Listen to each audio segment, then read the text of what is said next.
Welcome to another video from Dr. Lock. Back on the road again. Haven't had many jobs that are even worth sharing in the last few days. Like nothing that you haven't seen a million times, or nothing even interesting. So I haven't done a video in the last day or two. But now I have one that might be somewhat interesting, so we'll have to wait and see how it goes. So basically it's a unit complex, and I've been told that people have to come down to let their guests and delivery and Uber food pickups in, you know, and that's inconvenient. And I understand. I mean, when you order Uber, you want that shit brought right to your door. You know, that's why you're ordering it. But they can't do that. So whether or not it's a lock problem or intercom problem, I don't know. But I'm going to go there and have a look and see what I can do. Maybe it might just be the electric strike that's kicked out, or it could be the lock. It could be a number of things, but won't know until we get there. But that's basically the description we got so far. Can't let Mr. Uber food delivery in. An emergency. Come quick. So let's go fix that one. Okay, so here we are. What do we got? A Lockwood 530 with a JC on it. Okay. It's locking. Let's see if anyone... Oh, look at this. This must be the anti-vibration model. It's a bit rough. Yeah.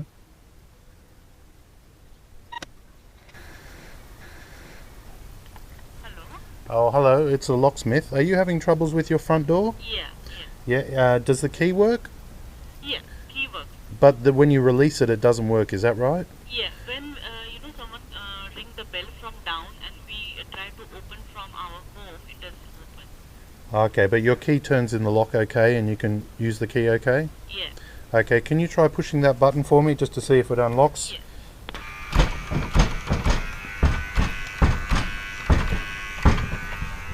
Okay, that's fine. Thank you. Thank you. Thank you. So it looks like we got a dead electric strike.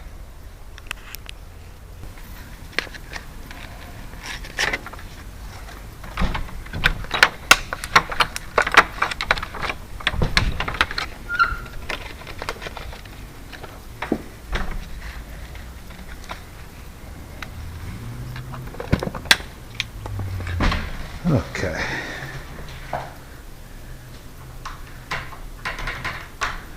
Yeah, so that's a problem.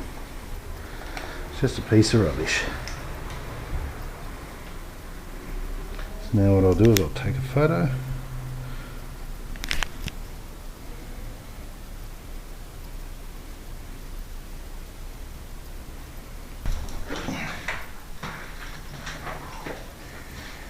Guess we'll have to do what Arnold does and say, I'll be back. Go order one and come back.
Oh, hi.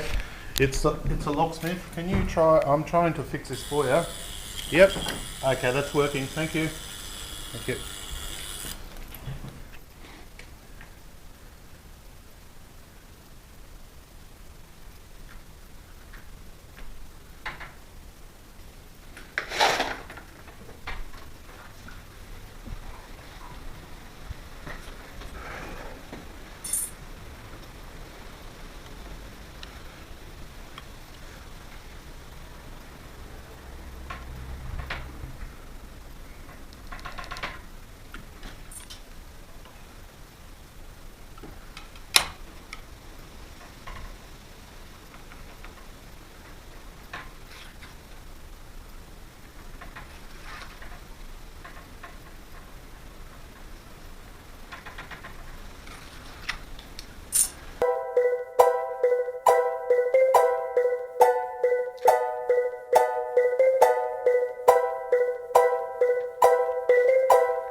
Oh, hi. I'm just fixing the door downstairs. Can you push the release button for me? Sure. Okay. Can you hold that down for about 30 seconds? Yep.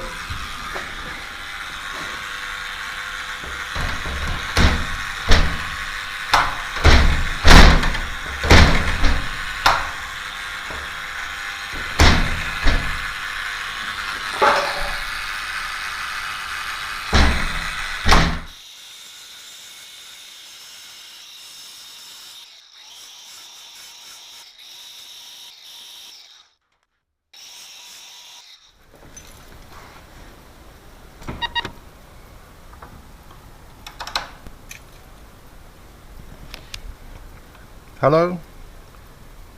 Hello? Hello. Oh, sorry to disturb you again. Could you try this one more time just for about 20 seconds? Sure. Okay, thank you.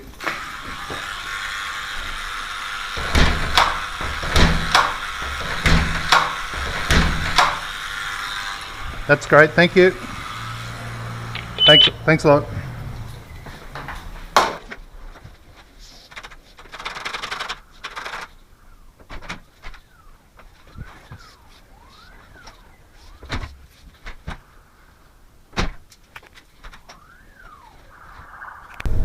Okay, so just back in the car again.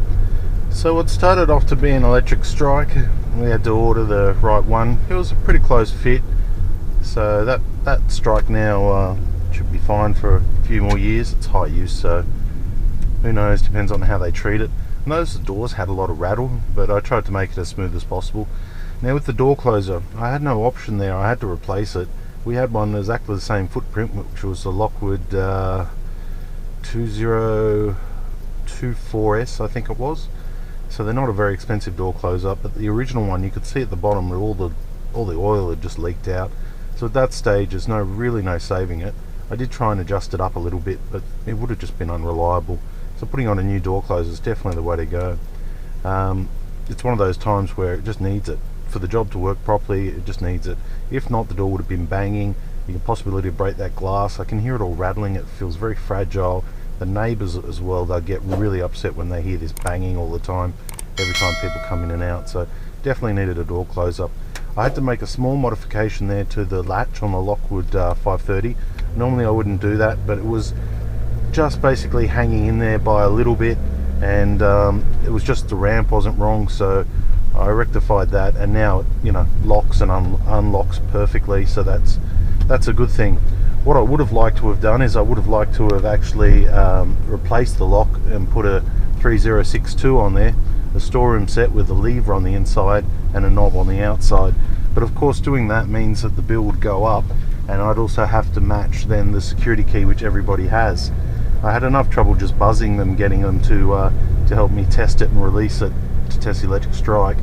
So I've left the lock as it is for now because it is still working, but I will be probably replacing that in the future. So that's an electric strike. The cable on the electric strike also was the solid core like phone type cable. I'm not really a fan of that. I like the flexible cable, the multi-strand cable.